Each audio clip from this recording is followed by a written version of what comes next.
So before I get into the AI, I did just want to correct one thing here. So we can skip rooms currently. Like I can go straight to the end room, and we don't want that. We want it so that I have to go one room at a time.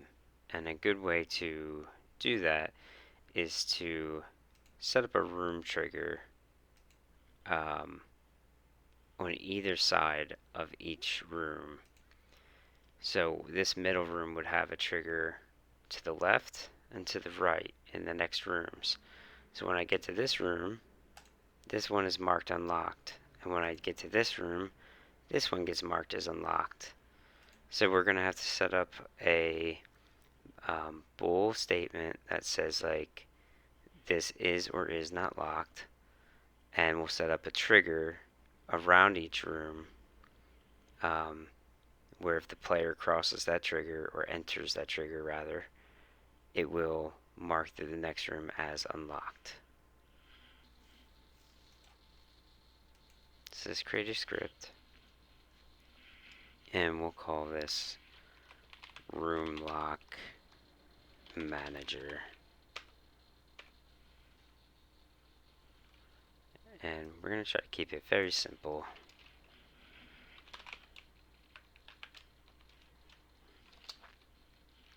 Private bool is locked, and we'll default it to true. And we'll just do on trigger enter if other.tag is equal to player.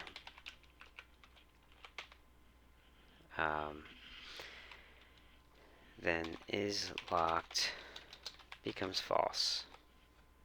And it's that simple. So now we go back into here, and I think I want to put it,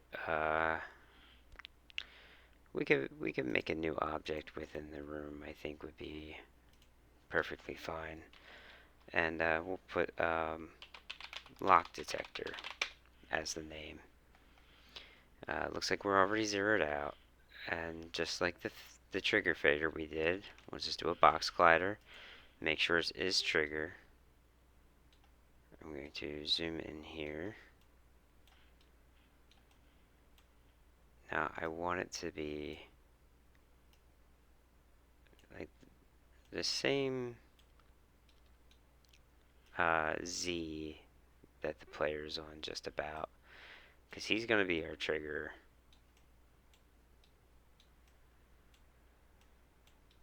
And I'm going to make this one, a good amount bigger.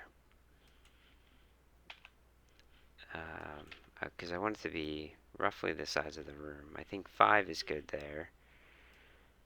We have his 3. That should be perfectly fine. So my first trigger is going to be on the left of this room. Oops. Maybe like right there, right outside of it. And our second trigger, I'm just going to copy, paste as new. I'm going to change the offset here for this one. And I want it so it's in the next room, but not in the third room. So let's see, maybe 9. We might have to shrink it down. Maybe a 4. And we'll do 10. 9.5. 4.5. Oh, let me look at this on an orthographic view. I think that would be a lot smarter. Yeah. So let's do it back to 4 and maybe 4.25 or 9.25 there. That looks good. So then over here, I don't have another room over here, but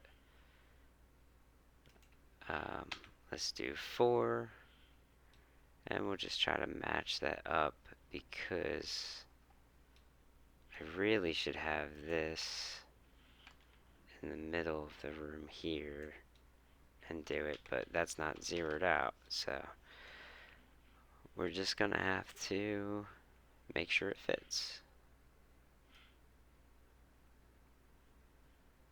I think that looks roughly the same size there. And so I'm going to copy this,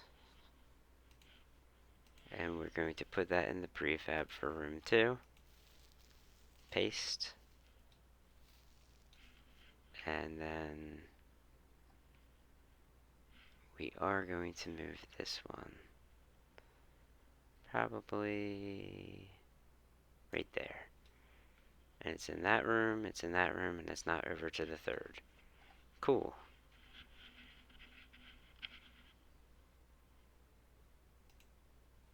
And now we have prefabs on each of these.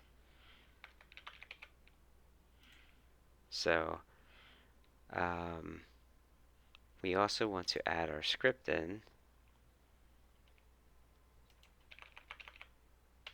Room lock manager. And we'll do that for our prefab room 2.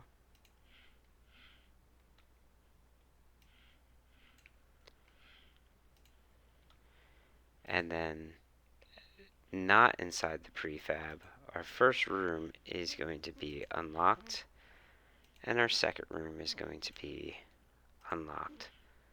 But our third room, we're going to make sure that stays locked. And the reason these two are unlocked is because we're starting here. So we want to be able to click here and here. So now all we're doing now is we're just changing this. So we need to set another piece of code that says when I click, check if it's locked. So what affects that? That should be our select object, I believe. Yep, right here in our move player. So,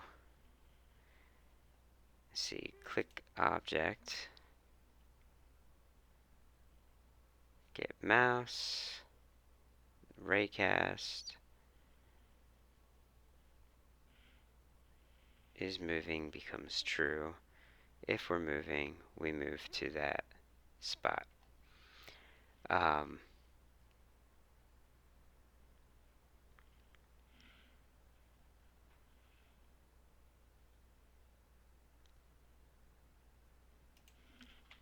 So I think right here we're going to do like if door is unlocked, and then we'll put these 3 lines in there.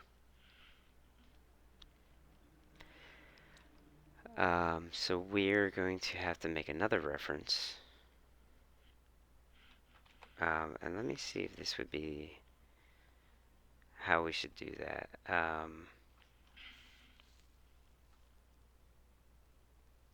We want to find the child of our raycast object that we're hitting, right? So when we click on a room, we're selecting room highlight here. Okay. So we need to get a reference to the lock detector, right? So if we're selecting this room highlight, maybe we should place our lock detector as a child under room highlight. That way we can easily reference if this room is locked or not. So let's modify our prefabs again. We'll go in here and we'll put that there. And then same thing for our first one here. Oh, I did that one. Okay, so let's go to our second one. In there. Okay, great. So now that it's a child, we can more easily reference it, and I will show you how we do that.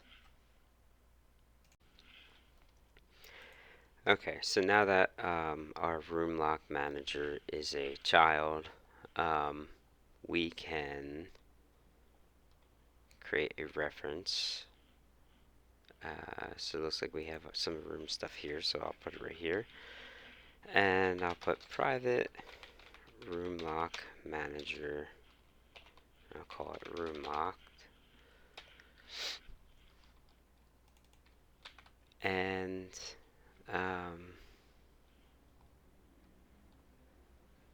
this is going to equal the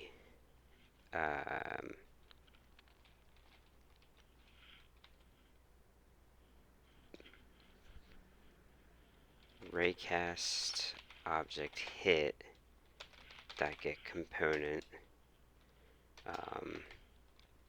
Actually, if you get component in children, room lock manager.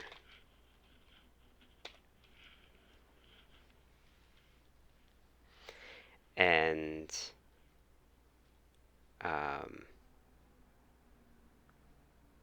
yeah, that should work because we can only select room so far. So once we select once we're able to select our player to heal him, we will modify this just to do like a check so there's not an error.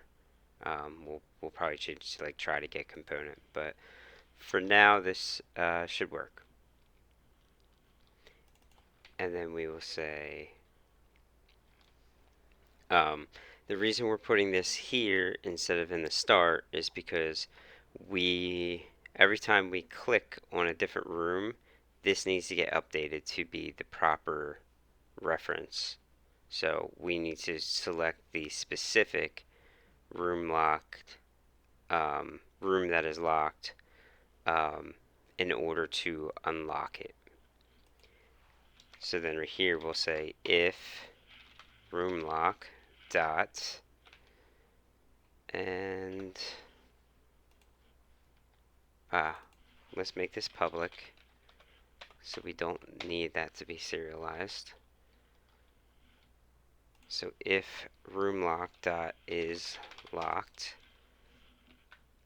is true,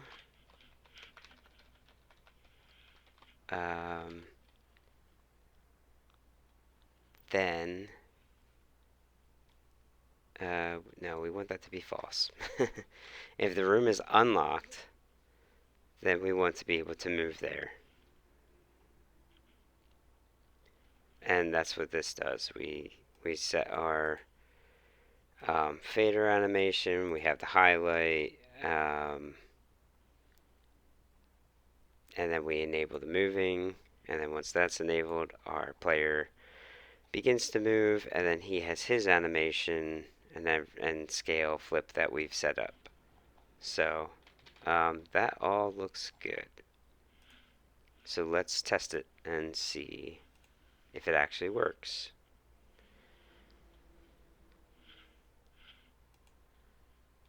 Let me get out of that. Alright, so let's see. Right now, room 1 is unlocked. Room 2 should also be unlocked. And then room 3 is locked. When we move to room 2 here, this third room should become unlocked. Let's see if it works.